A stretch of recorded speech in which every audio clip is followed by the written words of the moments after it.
एक खास शख्सियत के साथ मुलाकात। देखिए जयदेव पटेल के साथ नंबर 1 इंडिया न्यूज पर रोजाना रात 9 बजे। नमस्कार व्यूअर्स, मैं जयदेव पटेल और आप देख रहे हैं नंबर 1 इंडिया न्यूज। आपका एक बार फिर स्वागत है एक खास शख्सियत के साथ मुलाकात प्रोग्राम में। आज हम बात करेंगे राजस्थान में कोचिंग सेंटर्स को कानूनी दायरे में लाने के लिए जो कैबिनेट है राजस्थान का उसने मंजूरी दे दी है, और इसी के साथ साथ कौशल विकास नीति को जो मंजूरी दी गई है इससे कहीं न कहीं आगे आने वाले औद्योगिक विकास में कितनी मदद मिलेगी। इन्हीं तमाम बात करने के लिए हमारे साथ खास मेहमान है राजस्थान के संसदीय कार्य और न्याय मंत्री जोगाराम पटेल। जोगाराम पटेल जी, आपका बहुत बहुत स्वागत आज के हमारे प्रोग्राम में। धन्यवाद, बहुत धन्यवाद जी। जोगाराम पटेल जी, आपसे मेरा पहला सवाल है कि राजस्थान की कैबिनेट ने जिस प्रकार से कोचिंग सेंटर्स को कानून दायरे में लाने वाले बिल की कैबिनेट को जो मंजूरी दी है, इसके पीछे क्या उद्देश्य है? देखिए, हम सभी चाहते हैं, सरकार भी चाहती है कि हमारे राजस्थान कोचिंग का हब बन रहा है। कोटा हो, जयपुर हो, जोधपुर हो, सीकर झुंझुनू हो, ये सभी कोचिंग के हब बन रहे हैं। कोचिंग बने, चले, फूले, ये अच्छी बात है, लेकिन बच्चों पर इतना मानसिक दबाव कि वो सुसाइड तक की स्टेज आ जाए, वो ठीक नहीं है जी। और जब भी ऐसे समाचार मिले हैं, माँ बाप पे तो क्या गुजरी होगी उसकी कल्पना करना ही मुश्किल है, लेकिन सरकार और जनता के लिए और हमारे प्रदेश के लिए भी ठीक नहीं है जी। राजस्थान सरकार और यशस्वी मुख्यमंत्री भजनलाल जी का ये मानना है कि कोचिंग सेंटर चले, परंतु साथ ही साथ नियम और कायदे से चले और हमारे बच्चों पर इतना मानसिक दबाव नहीं हो कि वो सुसाइड करने की स्टेज तक आ जाए। ऐसे स्थिति में काफी समय से ऐसा महसूस किया जा रहा था और माननीय राजस्थान उच्च न्यायालय ने भी गाइडलाइंस दी थी एक जजमेंट में जी। आप सरकार कोई न कोई इसके नियम बनावे जी। और इसी को मद्देनजर रखते हुए कल इन कोचिंग सेंटरों को रेगुलेट करने के लिए हमने बिल की मंजूरी दी है जी।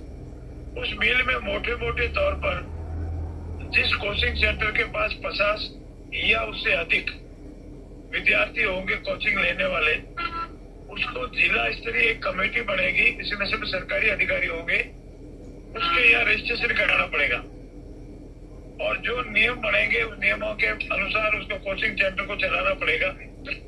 जैसे इंफ्रास्ट्रक्चर में बिल्डिंग अच्छी हो, आबो हवा हो, विद्यार्थी आराम से कोचिंग ले, उनके पास जो ट्यूटर है वो प्रशिक्षित हो, उनके पास मनोवैज्ञानिक शिक्षक भी हो, और इन सब बातों को ध्यान में रखते हुए ये कोचिंग के रजिस्ट्रेशन पे किया जाएगा और उसके नियमों की पालना के लिए उससे नियोजन किया जाए जी।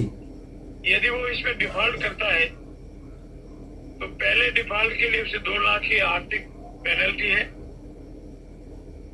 उसे चेतावनी भी दी जाएगी, समझाया भी जाएगा, और दूसरी बार डिफॉल्ट करता है तो 5 लाख का आर्थिक दंड है, और उसके बावजूद भी अगर वो बार बार डिफॉल्ट करता है तो फिर उसके रजिस्ट्रेशन को निरस्त करने के संबंध में भी कार्रवाई की जा सकती है और उसके विरुद्ध जो आर्थिक दंड लगा है, पेनल्टी लगी है, उसको लैंड रेवेन्यू एक्ट के तहत as a land revenue recovery के प्रावधान भी है जी। उसमें अगर कोचिंग सेंटर ये मानता है कि उसकी गलती नहीं है तो उसको अपील का एक अधिकार दिया गया है। वो प्रदेश लेवल की जो कमेटी बनेगी उसमें वो अपील कर सकता है, अपनी बात रख सकता है। ये मोटे मोटे तौर पर इस एक्ट के प्रावधान है और मुख्य उद्देश्य यही है कि हमारे कोचिंग सेंटर भी फले फूले, लेकिन हमारे विद्यार्थी अपनी रुचि के अनुसार ट्यूशन ले, कोचिंग ले और उनसे ऊपर मानसिक दबाव नहीं हो और वो सुसाइड करने के लिए मजबूर नहीं हो। ये मोटे मोटे तौर पर है जी। जोगाराम पटेल जी, राजस्थान कैबिनेट की कौशल विकास नीति को मंजूरी से राज्य के औद्योगिक विकास में कैसे मदद करेगी और युवाओं को कितना वैश्विक प्रतिस्पर्धा के लिए तैयार करेगी? राजस्थान के यशस्वी मुख्यमंत्री जी के नेतृत्व में कल जो कैबिनेट है उसमें एक और नीति को दी गई है। हमारे पास राजस्थान में हमारे बेरोजगार नौजवान भाई बहनों की काफी बड़ी संख्या है जी। और करीब 20 से 25 लाख हर वर्ष बेरोजगार भाई बहन आते हैं। हम सबको सरकारी नौकरी दे, ये शायद संभव नहीं। और हमारा ये मानना है कि हमारे बेरोजगार भाई बहन जो विद्वान है, बच्चे हैं, पढ़े लिखे हैं, ITN है और कोई प्रशिक्षित है, वो नौकरी देने के योग्य बने, ऐसा उनका विकास किया जाए, उनका कौशल विकास किया जाए, ताकि बेरोजगारी कम करने के लिए ये भी एक सशक्त माध्यम बने, वो स्वयं उद्यमी बने, अनेक बेरोजगार भाइयों को रोजगार देवे, और रोजगार देगा, अपना खुद का उद्यम लगाएगा, तो देश और प्रदेश के विकास में भी सहयोग करेगा। और इसी को ध्यान में रखते हुए इस कौशल नीति को कैबिनेट ने अपने मंजूरी दी है। जी, जोगाराम पटेल जी, कॉन्स्टिट्यूशन क्लब के उद्घाटन को लेकर कांग्रेस में काफी कंफ्यूजन नजर आया। पहले उन्होंने हाँ कहा, बाद में उसका विरोध किया, तो आखिर जो विरोध किया उसके क्या मायने आप देखते हैं? जहाँ तक कॉन्स्टिट्यूशन क्लब का प्रश्न है, इसका निर्माण पूर्व में हुआ था और इस बिल्डिंग का उद्घाटन पूर्व में हुआ था। और हमारी जब बातचीत चली भाई इसका हम शुभारंभ कर देते हैं, प्रारंभ कर देते हैं, क्योंकि बिल्डिंग बन गई, साल भर से ऐसे पड़ी है, तो कांग्रेस के साथी भी हमारे साथ थे और उनकी सबकी सहमति से प्रोग्राम बना।